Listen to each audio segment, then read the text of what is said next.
Mesdames, Messieurs, bonsoir et bienvenue encore une fois cette semaine à votre émission La Capsule Chiropratique. Toujours en notre compagnie, Madame Cynthia Pitre, docteur en chiropratique. Bonsoir Cynthia. Bonsoir. Dans cette semaine, nous abordons guide anti-stress du temps des fêtes. On est dans la période des fêtes. Ben oui, exactement. Noël arrive à grands pas. Donc, on sait qu'au mois de décembre, des fois, on va avoir un horaire un petit peu plus chargé. C'est une période de pointe au boulot, l'excitation des enfants, la fin de session chez les étudiants, les emplettes, les réunions familiales, professionnelles et tout ça. Donc, on vient vraiment déborder. Puis là, on se dit, oh mon Dieu, le temps des fêtes arrive, je ne suis pas prêt. Puis là, ça nous stresse beaucoup. Donc, dans le fond, aujourd'hui, souvent, les gens, ce qui va arriver, c'est qu'ils vont trouver difficile de trouver du temps à travers tout ça pour avoir un équilibre entre travail, être plus calme et tout ça. Donc, on va essayer de s'offrir un petit cadeau, c'est d'avoir moins de stress pour la période des fêtes. Et le secret, je crois, c'est un peu d'organisation.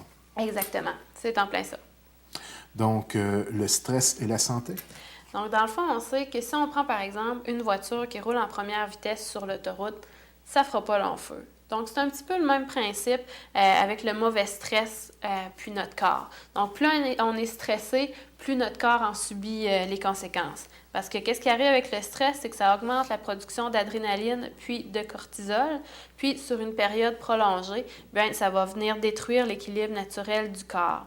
Donc, notre organisme, à ce moment-là, il va être prêt pour accueillir ce qu'on va dire maux de tête, fatigue, douleurs lombaires, articulaires, problèmes de digestion, puis insomnie également.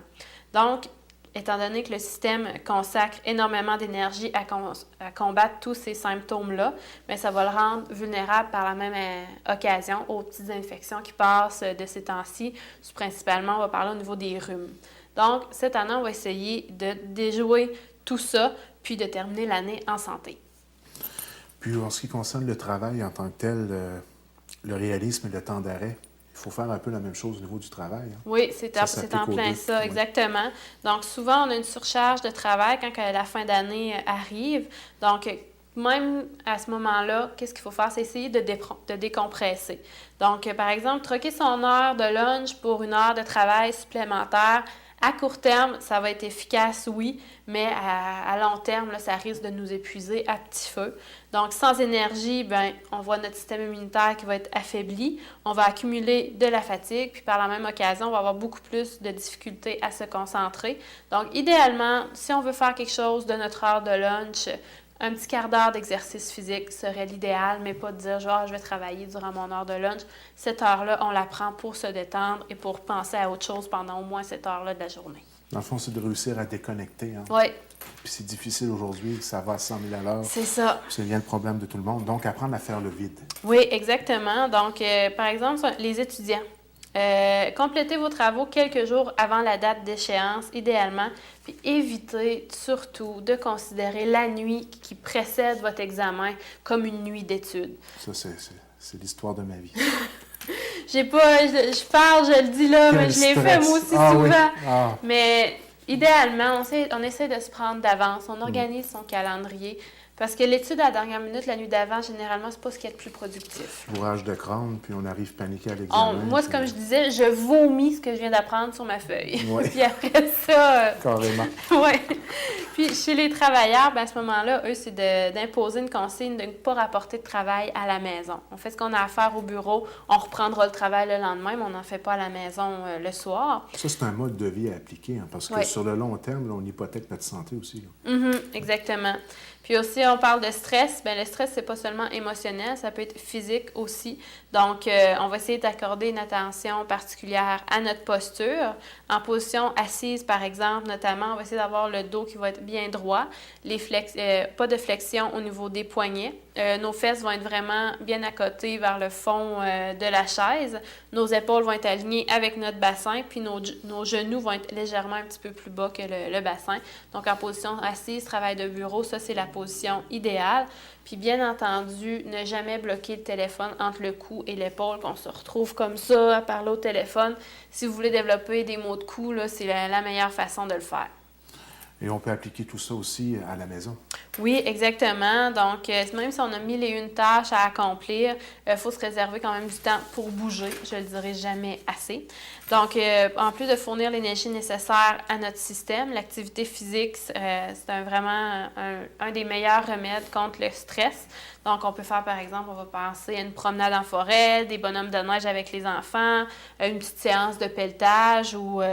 dans le fond, c'est vraiment aux personnes de choisir qu'est-ce qui leur adonne le mieux puis qu'est-ce qui va leur faire plaisir par la même occasion.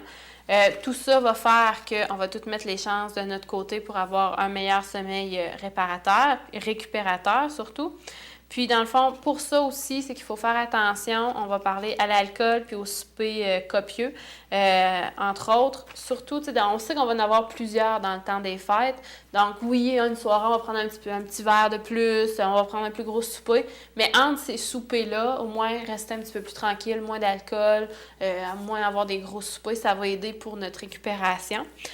Ensuite de ça, c'est d'apprendre, dans le fond, à dire non. Puis à pas hésiter à demander de l'aide à nos proches. Si on sait que c'est nous qui s'occupent du réveillon de Noël, on a 20 personnes à recevoir, puis on veut faire le gros souper et tout, pourquoi ne pas demander « Ah, est-ce que tu pourras apporter le dessert? Est-ce que tu pourras apporter un petit hors-d'œuvre? » Fait que des fois, ça va nous aider à en faire un petit peu moins, puis on n'arrivera pas le 24 décembre complètement fatigué, là. Fait que faut essayer de demander aux autres de nous aider un peu. Parce que dans le fond, c'est sûr que les tâches qui sont stressantes, ça peut devenir un jeu, mais si tout le monde y met du sien, dans le fond. Donc, c'est pour ça qu'il faut demander de l'aide, puis ne pas essayer de dépasser trop ses limites à ce moment-là. Il faut s'écouter.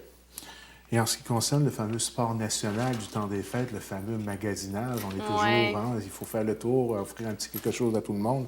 Ça peut devenir une tâche fastidieuse. Hein? Exactement. Donc, si on veut pas avoir à supporter les longues files d'attente, idéalement, on va se prendre d'avance, puis on va surtout magasiner tôt en matinée. Souvent, tôt le matin, il y a moins de gens un petit peu dans les boutiques. Donc, ça va aider beaucoup. Ensuite de ça, le fameux talon haut. Ça risque de rendre notre magasinage un petit peu plus périlleux et moins confortable. Donc, moi, j'en porte jamais. C'est correct de ce côté-là.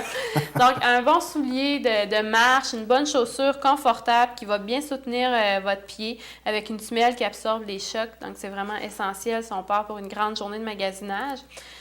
On va oublier notre fameuse sacoche, si on veut, ou les dizaines de sacs que chaque boutique va nous donner, ce qui vient déséquilibrer notre posture puis ce qui peut rendre l'apparition de douleurs chroniques. On demande à notre chum d'aller porter les sacs dans la voiture. Oui, ça, c'est une très bonne idée. Ouais. Ou sinon, si on est seul, on va s'apporter un sac à dos. Puis, on va mettre à chaque fois qu'on va acheter quelque chose, c'est sûr que là, il ne faut pas acheter trop gros, là, mais on va essayer tous les petits objets de les mettre dans notre sac à dos. Donc, ça va faire une meilleure répartition du poids, puis ça va nous aider le plus à supporter notre journée. On n'est pas obligé de tout acheter dans la même journée non plus. On peut y retourner à quelques occasions. Fait que dans le fond, c'est de justement respecter ses limites, puis de se permettre aussi quelques pauses quand on sent que nos jambes sont plus fatiguées, que notre dos est plus fatigué aussi. On va toujours s'apporter une bouteille d'eau pour être capable de s'hydrater au courant de la journée, puis limiter nos transports. C'est-à-dire qu'au lieu de faire 3 fois l'aller-retour partout en se promenant à différents endroits, peut-être vraiment dire, moi, mes achats, je vais les faire à telle place qui sont plus rapprochés. Fait que ça va, si on est capable, ça va diminuer nos transports, donc ça va aider ça aussi. Donc, en conclusion?